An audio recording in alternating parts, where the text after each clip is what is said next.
à la rencontre des professionnels maximois, premier épisode.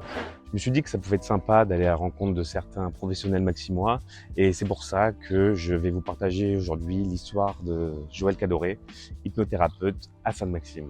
Allez, on se retrouve dans son cabinet.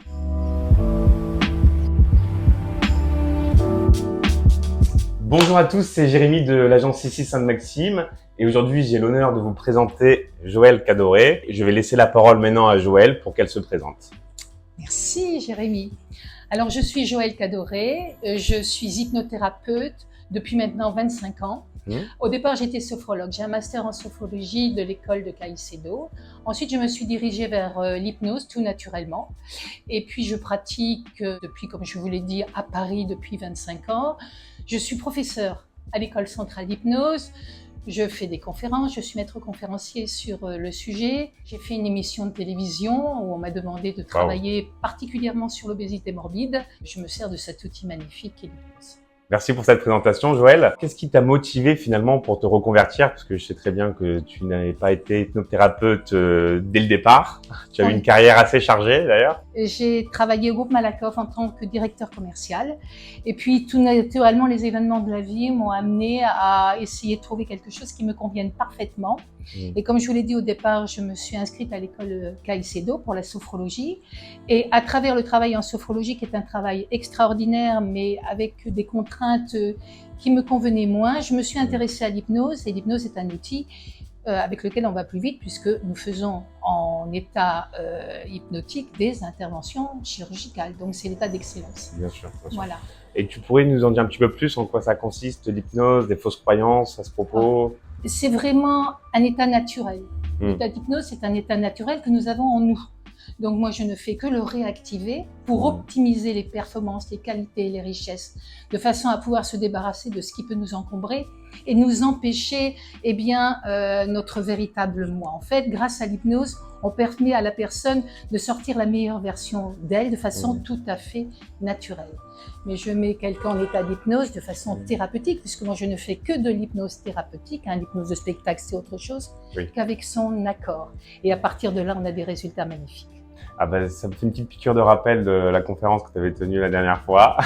Oui. Tu as prévu d'en faire d'autres d'ailleurs? Oui, j'en ai déjà fait 4 et puis j'ai encore des patients de celles qui ont été faites, notamment celle qui est venue au mois de septembre l'année dernière. Oui, à l'hôtel Matisse. C'est ça, j'en ai fait une autre à la Garcinière où il y avait 200 personnes, mais là tu n'es pas venu. Et effectivement, pour le mois de septembre, là je me repose juillet-août. Oui, c'est un gros travail. Des forces. Oui. Effectivement. Au mois de septembre, oui, j'ai plusieurs propositions justement pour parler de l'hypnose parce que apparemment, j'en parle avec simplicité, et ce qui permet à tout le monde de comprendre et puis vraiment de se faire sa propre opinion, sans croyance, sans préjugés, sans voilà. C'est vrai que c'est pas très commun non plus, on n'en voit pas partout. Donc c'est bien de démocratiser cette genre de pratique. On en voit de plus en plus parce que quand j'ai commencé il y a une vingtaine d'années, c'était mais maintenant c'est vrai que c'est bien démocratisé. Il y a des émissions à la télévision, il y a des interventions chirurgicales. Mais la télé c'est surtout pour le spectacle. Oui, mais pas à travers certains médecins, notamment les interventions sur le cerveau, ça c'est une réalité, les interventions sur le cœur, pour les gens qui ne supportent pas les anesthésies, encore que nous ne puissions pas tout opérer sous hypnose, mais il y en a quand même beaucoup d'interventions esthétiques. Et puis surtout, les dents, puisque les premiers qui ont amené l'hypnose dans le monde médical, ce sont les chirurgiens dentistes. Ah, ok, d'accord. Ce sont eux qui ont réalisé qu'en mettant quelqu'un sous hypnose, eh bien évidemment, mais ça ne s'explique pas, mais c'est une réalité, c'est bien le propre de l'hypnose, c'est que la gencive saigne moins. Même quand on met quelqu'un en état d'hypnose pour faire une intervention chirurgicale, les grands médecins le disent, on ne comprend pas encore tout ce qui se passe dans le cerveau, encore je puisse l'expliquer mais de façon simple, mais ça marche. Voilà. C'est incroyable, je trouve ça c'est vraiment incroyable. Quels sont du coup les principaux défis de tes clients? C'est un moyen de pouvoir vraiment améliorer les états. Alors, qu'est-ce qui en soigne le plus en hypnose? Je dirais tout, la seule chose que nous ne puissions pas toucher, c'est la schizophrénie, c'est-à-dire le dédoublement de la personnalité.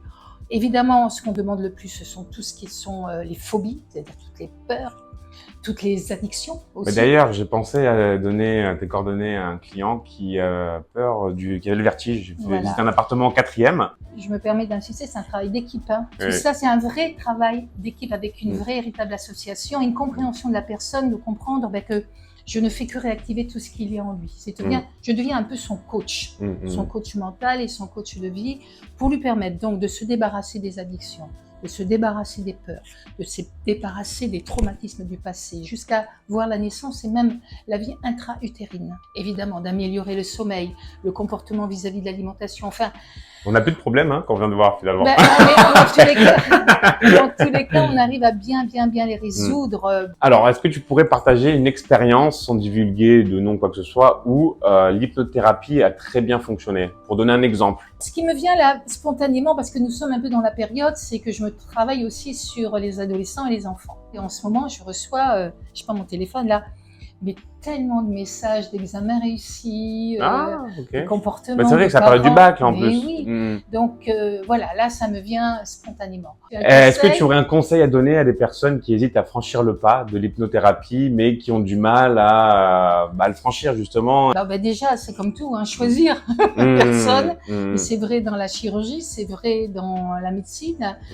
Mais en franchissant le pas et d'essayer de faire une séance d'hypnose, eh bien, c'est déjà une bonne chose. Mais surtout, il faut que vous disiez ça. Et je le dis parfois dans mes conférences. Parfois, on me dit « Oh là là, une mauvaise séance d'hypnose ». Une mauvaise séance d'hypnose, elle vous coûte juste le prix de la séance. Après, vous ne revenez plus. C'est pas trop risqué finalement. On ne peut pas mettre dans votre inconscient des choses qui n'ont pas été validées consciemment. En revanche, là, c'est une mauvaise intervention chirurgicale, un mauvais médicament. Là, ça fait des mal et là, ça fait du mal et là, ça laisse des traces. Essayez une séance d'hypnose. Choisissez vos hypnothérapeutes à travers vos médecins qui connaissent, à travers des amis, à travers... Et puis voilà, si ça match, vous pouvez en sortir que grandi. Si ça ne matche pas, vous en choisissez un autre. Voilà. Bon, merci pour toutes ces réponses. Je n'ai plus d'autres questions. Merci, j'ai passé un bon moment. Bah oui, moi aussi, plaisir partagé. C'est un sujet qui me passionne, donc je peux en parler des autres. Bah oui, je sais bien. Donc, merci de nous avoir écoutés. J'espère que ça vous a plu. Je mettrai les coordonnées de Joël dans la description pour ceux et celles qui souhaiteraient justement franchir le pas. N'hésitez pas à liker et à partager la vidéo à vos proches pour justement faire connaître Joël et un peu plus l'hypnothérapie. Et je vous retrouve à très bientôt pour une nouvelle interview. Voilà. Au revoir. Au revoir.